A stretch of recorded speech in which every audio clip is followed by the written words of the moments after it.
శ్రీమతే రామానుజన్ అందరికీ దాసోహమండి. ఈరోజు ధనుర్మాసంలో 26వ రోజు.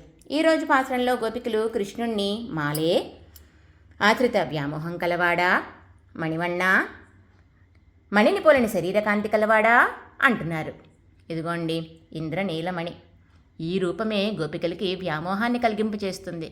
గోపికలకే కాదండోయ్, శ్రీ మహాలక్ష్మికి కూడా ఈ శరీరకాంతి వ్యామోహాన్ని కలిగింపచేస్తుంది.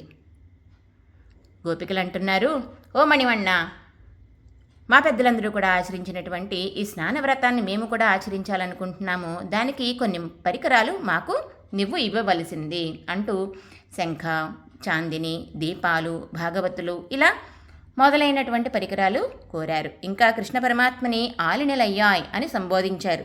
అంటే వటపత్రసాయి రూపం అండి. అన్ని లోకాలను కూడా నీ చిన్న బొజ్జలో ఉంచుకుని ఒక లేత మర్రి ఆకు మీద పడుకుని ఉన్నావు. ఇప్పుడు నువ్వు సులభుడవే కృష్ణుడి రూపంలో ఉన్నా ఈ సృష్టికి ముందు ప్రళయకాలంలో మర్రి ఆకుపై పడుకున్నావే, అది నీవే అని మాకు తెలుసు. నువ్వు కరుణించు, మాపై దయ చూపి ఈ పరికరాలు ఇవ్వవలసింది అంటూ ప్రార్థిస్తున్నారు ఈరోజు పాసరంలో గోపికలు. మరి మన పాలకొల్ల అష్టభుజ లక్ష్మీనారాయణ స్వామివారి సన్నిధిలోని ఆండాళ్లమ్మ జడ వటపత్ర సాయితో చక్కగా అలంకరించబడి ఉందండి. శ్రీమతే రామానుజాయ నమః.